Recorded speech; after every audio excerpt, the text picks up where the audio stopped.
There's generally one thing that many of us hate to acknowledge is that we like stuff.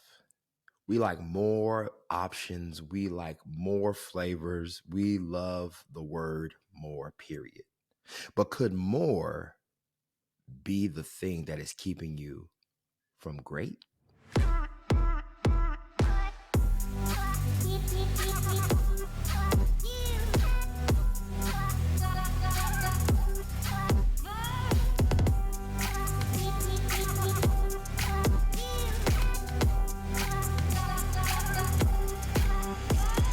Ladies and gentlemen, welcome to Life Refresh Podcast. It's Ryan here, and I am excited to talk to you today. Continuing from our podcast last week, of talking about hubris and what keeps and what actually allows us as those who create, whether you're a business owner, whether you are a person in your relationship, what makes the mighty fall? What makes the mighty fall? And I'm pulling this from Jim Collins' book, How the Mighty Fall, titled the same way. Actually, the one of Jim Collins' poorest performing books, but nevertheless, one of the most impactful books there is. So um, we talk about more. More is great. We would like more options. We love more flavors. If you go to Baskin and Robbins, 31 flavors, we like more square footage. We like more cars. We like more this, more that.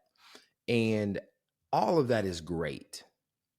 However, more can actually keep you from having the best experience that you have.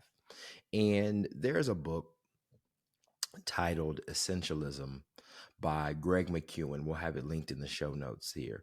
Greg McKeown's book, Essentialism, has a tagline, and it says, "The disciplined pursuit of less, but better." Have we, and maybe in your own life, evaluated, has more kept me from seeing greater? I have learned, and if you all have read this book, The Magical Art of Tidying Up by Maria Kondo. She has a Netflix series as well where she is a professional organizer, where she goes in people's homes and they hire her to help them get their mess together. And I used mess instead of the actual word. However, she gets brought into this space where they need help. They don't know how to navigate their home, and they just have so much stuff. You might have seen Hoarders too. I mean, they're not hoarders in this show, but they're pretty close. And the challenge that people run into is they don't have criteria by which they remove and discard or add items to their life. So for Maria Kondo, the goal is, does the item that they're holding spark joy? That is the criteria, whether it be a book, a scarf, a jacket, a pillow, whatever it is. Does this spark joy? So this book by Greg McKeown talks about how you as an individual need to pursue the essential things in your life and reducing down the trivial many to the vital few. And this piece of Jim Collins' book ties right into hubris, because when you think that you can just do anything and have everything, you will make some undisciplined decisions based on how you feel about you. So even the Bible says, I can do all things through Christ that gives us strength. But what most people think, that means you can do everything. No, that means you can do all things, which means whatever that thing is, you have the ability to do it. That doesn't mean you need to do everything. Okay. So in this book, Greg McKeown really nails down in the beginning the concept of discipline and how many of us are like individuals who are going multiple ways and making a centimeter level of impact, while those with discipline choose one route and have a mile. Many of us are a mile wide and a centimeter deep, but there are some people that are a centimeter wide and a mile deep. And having the depth is where we get the value. Okay.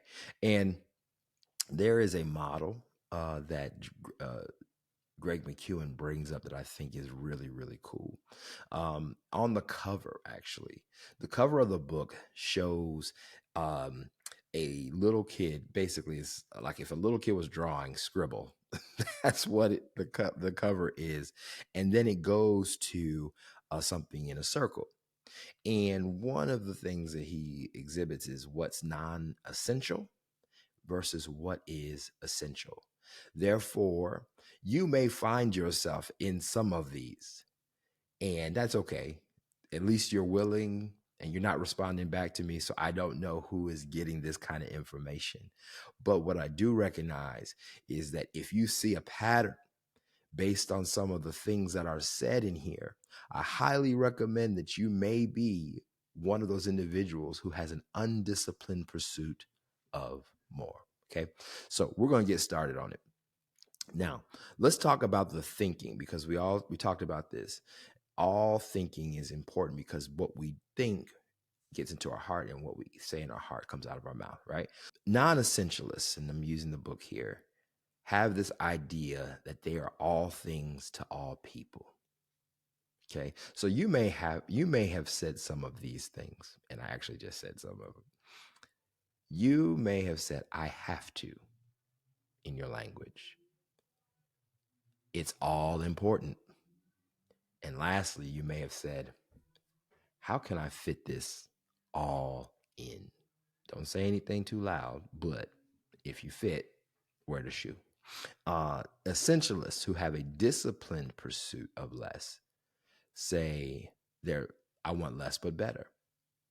And their phrases are, I choose to. I only have a few things that really matter. And this is a one that I talk about way early in the podcast history. What are the trade-offs? What are the trade-offs? That's a tough one. Because it's all good. It's all good, but it's not all great. Tough one. Okay. Now, what does an essentialist or what does a non-essentialist do? As I said earlier, undisciplined pursuit is a non-essentialist. So they react to what's most pressing. They say yes to people without really thinking, and they try to force execution at the last moment. Now, I'm going to say this. I am a recovering non-essentialist. I had the need to have all of it. If you grew up with me, I had too much stuff growing up. And I just ain't gonna talk about it, but I had Power Rangers, Ninja Turtles. I mean, the stuff can go on. And the problem is I'm only one kid, and you can you can only play with so many toys at one time, right? So my thought, at least me growing up, was the more I had, the better it was, right? And many of us sometimes make excuses for having more stuff. So it don't even have to be fun stuff. It can be like, I have too much food in the refrigerator. I have too many shoes. I need to make sure I have matching outfits to go with the accessories that I have. Again, my wife has told me before, you don't get outfits, you get pieces that are interchangeable. So that's a disciplined pursuit. That is a disciplined approach to fashion. So again, I'm not an expert, but I know what you shouldn't do. And having too much can have its weight. I will say this as well. It's also a lot to manage. Have you had to manage multiple things at the same time? I mean, it's exhausting.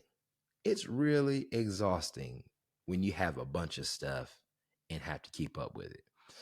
I'm gonna use my Ninja Turtles Power Rangers example. There are little pieces like the little guns or the little weapons and stuff that come along. That's a lot to keep up with. I mean, I used to have, I'm just gonna tell on myself. I used to have a little bag of all the accessories that go with it. Now, if I dropped the bag or I lost the bag, I'd freak out because I'm like, it's not all together. Now, the way you fix that is you don't carry all 18, it wasn't 18, but six Power Rangers with you when you go places. Easy fix. You bring one, less to manage, that, all done. But most of us think that having all the stuff actually means something when really what we should be doing is getting more and more discipline. Now, the disciplined pursuit of less has these characteristics. This is what they do. They pause to discern what really matters. Okay. What really matters? It takes a lot of time. Takes a lot of thinking. Okay. They say no to everything except the essential based on your criteria for what's important to you. Removes obstacles that make execution easy. And then this is what else they get. They get non-essentialists get a life that does not satisfy, takes on too much, and your work suffers, and they fall out of control. And then essentialists live a life that really matters and chooses carefully in order to do great work. Okay, so I'm going to say a couple things, and then I'm going to conclude with this. As people who are, as human beings, let me just say that human beings are naturally inclined with an immeasurable amount of thought and wisdom. Okay. We can think, which is great, right? We can hopefully think ourselves out of a paper bag. But what really is meaningful here is that we have creative capacity to develop, design ways to solve problems. Okay. And that is using what's in between our ears, our brain. We've been gifted by God with this incredible sense to see things and design things and problem solve and do some things that any other, animal or insect or bug just naturally cannot do. Where they respond on instinct, we respond on logic. And it takes a lot of time for us to like process things. So if you've ever had a headache after thinking a lot, that's you working your brain. Okay. And the challenge with it, with many of us, especially when it comes to finding discipline, is that it is easier to just react than it is to respond. I'm going to say that again. It's easier for us to react than it is for us to respond. To think through your problems, to really put in the effort to design and all the things I spoke of earlier, that uses up here. And it's tiring. I don't think anyone really likes their head hurting. But what we do as human beings naturally is we like to do stuff. We like to react because for some reason doing something makes us feel in control, but actually it is a response for us to preserve our mental capacity. And really our mind is designed to create solutions. Our body isn't. So we as human beings, the older you get, the harder it is to be able to do the things that you once were able to do 10, 5, 2 years ago, while your brain is always with you. Now, you may miss some things here and there, but the way you use your mind and think about circumstances, situations, and problem solving will actually keep you sharper. So you have to do the work to make sure you use your brain. It is like the best thing that we can do. The opportunities that are presented to us when it comes to growth and development are plentiful. We live in the information age right now, where information is at our fingertips. Google, I call it Dr. Google, and Master YouTube are out there. And the information that you need to be able to take your life to the next level is right there. But in the information age, you will have to be able to think and think differently, as Steve Jobs has said. And part of that is having discipline around what you choose and don't choose. Steve Jobs, I read this book recently about the innovations of Steve Jobs, and it talked about his ability to look at products as extensions and tools. And when he returned back from, he was fired from Apple. And when he returned back into the business in around the late 90s, he looked at most of the product categories that they had and basically went against what every business school taught, that diversifying your portfolio of products is actually a good thing to do. Steve Jobs went and did the other thing. He actually cut several product lines so that they can utilize all of the intellect, all of the talent and skill on a few items with strong and deliberate intention. Okay. Had that approach not been done, we wouldn't have gotten the iMac, we wouldn't have gotten the MacBook or PowerBook at the time, the iPod, the iPhone, the iPad, the Apple Watch, and if you're one of those people who are bleeding edge technology adopter, the Vision Pro. Keep your comment as you will. But Apple only has maybe 8, I just named 8, maybe 7 product lines. That's all they have. And they are one of the, if not the wealthiest company in the world, if not most well known. But they've only had a few things that they're really good at. And they take that centimeter wide, mile deep approach to a level that has made them one of the most elite organizations in the world. Now, if it works for an elite business, which many have studied time and time again, why won't that work for you? Do you have a plan or discipline around what clothes and things you should bring into your house? Do you have a plan when you upgrade or update something that you're going to get rid of it, or you're going to recycle it, or you're just going to donate it somewhere?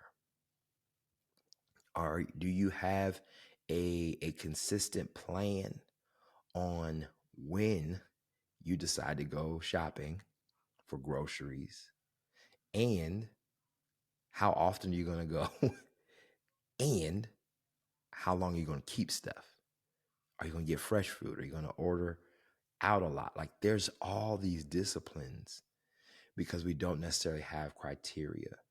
And because everything looks good sometimes, we just put it in the basket.